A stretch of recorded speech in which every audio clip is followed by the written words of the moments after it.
Amina. Asante. Mimi naitwa Godwin Ngwembele, ni mtheolojia.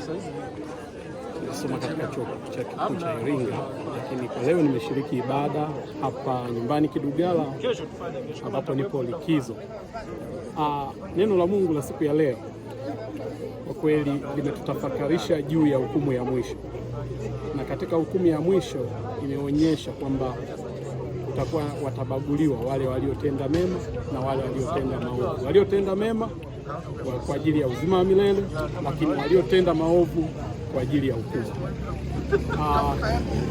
Jambo kubwa ambalo nimejifunza, mhubiri wetu ameweza kuweka mifano halisi katika maisha yetu ambayo inaonyesha namna tuna mambo mengine tunayotenda ambayo hayafai hata kwa wanadamu wenzetu, ikihusisha mambo ya udhuluma kwa wengine, akionyesha hiyo ni katika yale mambo yale maovu, na amehimiza kwamba tutende mambo yale ambayo ni mema, ambapo hayo ndio yatakayotufanya kurithi uzima wa milele, na kwamba jambo la adhabu, hata kama kuna ile adhabu ya moto ambao huo ndio umeandaliwa kwa ajili ya waovu, lakini kuna adhabu ndogo ndogo zinaanza hapa, akionyesha kwamba katika ukimtendea mwenzio jambo ovu, lazima hata hapa duniani inawezekana kwa namna mara nyingi lazima mtu atakutana na jambo gumu. Na hivyo wito wa siku ya leo ni kwamba tutende mambo mema, tuwe watu wa toba kila wakati, na tusiingie katika kutenda maovu, ili ndio litakalotuwezesha kuishi vizuri na majirani zetu, lakini hatimaye kuja kurithi uzima ule tulioandaliwa ambao ni uzima wa milele. Amen. Kwa Jumapili ya leo namshukuru Mungu kwa ajili ya mhubiri. Ametutembeza vizuri kwenye somo la leo ambalo linahusiana na habari za hukumu ya mwisho. Namshukuru Mungu kwa namna ambavyo ametufundisha, ametufafanulia namna ya habari ya hukumu ya mwisho, kwamba katika maisha haya hatutakiwi kuonea wengine, hatutakiwi kuwadharau wengine, ili tuweze kuepukana na ile hukumu ya mwisho. Sisi tuwe ni wale samaki ambao walikubali kuishi maisha ya kumpendeza Mungu, ili hata mwisho wa siku tukaweze kuurithi ufalme wa mbinguni.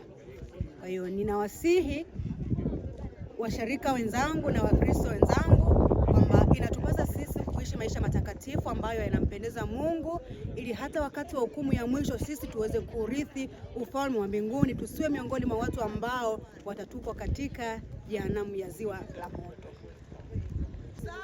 Asante. Namshukuru Mungu, Jumapili ya leo mhubiri ametufundisha kuhusu hukumu ya mwisho, na ametukumbusha kwamba mbinguni tutapata hukumu, ila hapa duniani kuna adhabu ndogo. Zaidi sana ametuhimiza kutenda haki bila upendeleo. Ndio na hapana.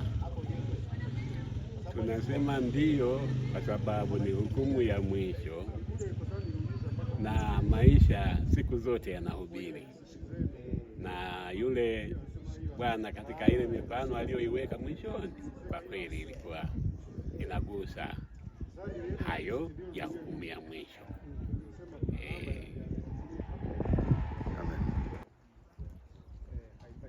Jina langu naitwa Mchungaji Ndunduru. Tulikuwa na ibada hapa seminari ya Kilutheri Kidugala, ambayo tumehubiriwa na mtumishi wa Mungu anaitwa Baraka, ambaye anasomea kozi ya uchungaji. Na somo la mahubiri ilikuwa inatoka Injili ya Mathayo sura ya 13 mstari wa 47 mpaka 50, ambalo linaanza katika Jumapili hii ambayo inaanza na wazo la wiki linalosema tujiandae kwa hukumu ya mwisho. Jambo ambalo limenivutia katika mahubiri yale ni jinsi ambavyo mhubiri amefafanua vizuri maana ya juya, kwamba ufalme wa Mungu unalinganishwa na juya ambayo inatupa baharini na kuvuta vitu vingi. Kilichokusudiwa ni samaki, lakini ndani yake kulikuwa na viumbe mbalimbali. Ametoa mfano kwamba tumewahi kuvuna samaki hapa, ukajikuta unapotumia nyavu wanatoa kenge, vyura na wadudu wengine mbalimbali, lakini mwisho unapokuja kuchambua unatafuta kile ambacho unakitafuta ambacho ni samaki peke yake wale wanaoliwa, wengine wanatupwa na pengine ni kwenda kuchoma moto huko, kwamba ndivyo ilivyo katika ufalme wa Mungu. Na tafsiri ya Juya amefafanua vizuri juu ya ufalme wa Mungu kwamba inatafsiriwa kwa namna tatu. Cha kwanza anasema Juya imelinganishwa na ufalme wa Mungu kwamba ufalme wa Mungu haubagui wala hauchagui. Wao injili inahubiriwa kwa wote, inahubiriwa vilabuni, inahubiriwa kwenye magari, inahubiriwa sehemu mbalimbali, na kukusanya kwamba hakuna mtu wa kujitetea, kila mtu anapata sehemu yake. Hakuna mtu atakayesema kwamba mimi sijawahi kukanyaga kanisani, kila mtu anapokea ile sehemu yake. Kwa hiyo injili imeenda kote, ndio ufalme wa Mungu kama Juya inakusanya vyote, maana yake inawafikia wote. Lakini jambo la pili juu ya Juya anaonyesha jinsi ambavyo ndani ya kanisa tuko mchanganyiko, kama alivyosema Yesu mahali pengine kwamba kuna ngano na magugu. Kwa hiyo sasa kila mmoja jikague kama yeye yupo kwenye upande wa ngano au kwenye upande wa samaki au yupo kama madudu mengine ambayo hayatakiwi, kwamba kipindi hiki ndio kipindi kizuri cha kujiandaa kuhama kwenye aina nyingine ile isiyotakiwa, tukae kwenye ile inayotakiwa kama ni samaki au ni ngano, ili kwamba na njia tunayofanya nasema ni kwa njia ya toba, tuendelee kutubu, kujikagua, tuishi vizuri, tuishi kwa upendo, ili siku itakapofika ya hukumu tuingie kwenye ule uzima wa milele. Lakini tafsiri nyingine ya Juya anasema kwamba mwishoni kwamba kuna kuchambua kinachotakiwa na kisichotakiwa. Kwa maana yake tunapoendelea kuishi kama tusipozingatia neno la Mungu, tusipozingatia mambo ya toba, tutajikuta mwishoni sasa tunatupwa jehanamu. Kwa hiyo tutumie fursa hii ya neno la Mungu na mafundisho mbalimbali na ibada zilizopo na maombi ya toba, ili kwamba tusije tukawa miongoni mwa wale ambao watakosa fursa ya kurithi uzima wa milele. Mungu abariki sana. Amen. Amen. Kwa jina langu naitwa Mtheolojia Baraka Ngandango, nasoma chuo cha Kidugala katika kozi ya uchungaji ngazi ya diploma. Siku ya leo nimepata neema ya kuweza kuhubiri neno la Mungu katika kichwa kinachosema jiandae kwa hukumu ya mwisho.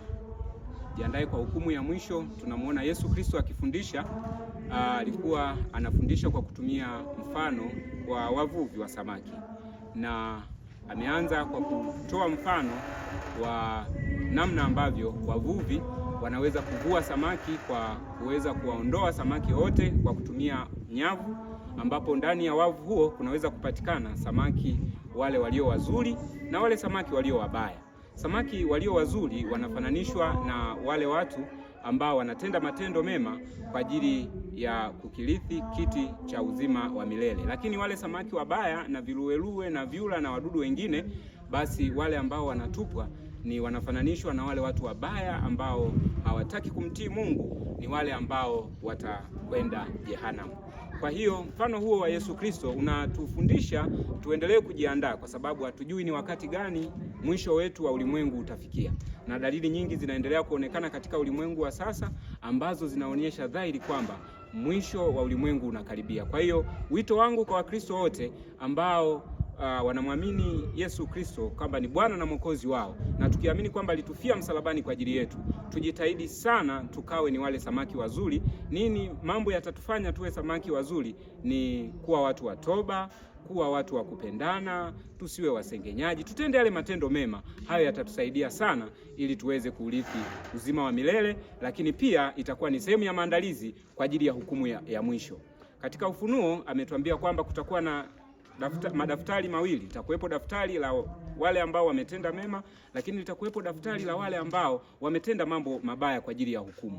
Na tumeenda kuona katika somo la leo kwamba hukumu ya ulimwengu na hukumu hiyo ya mwisho zinatofautiana kabisa. Tofauti wake unapatikana hapa.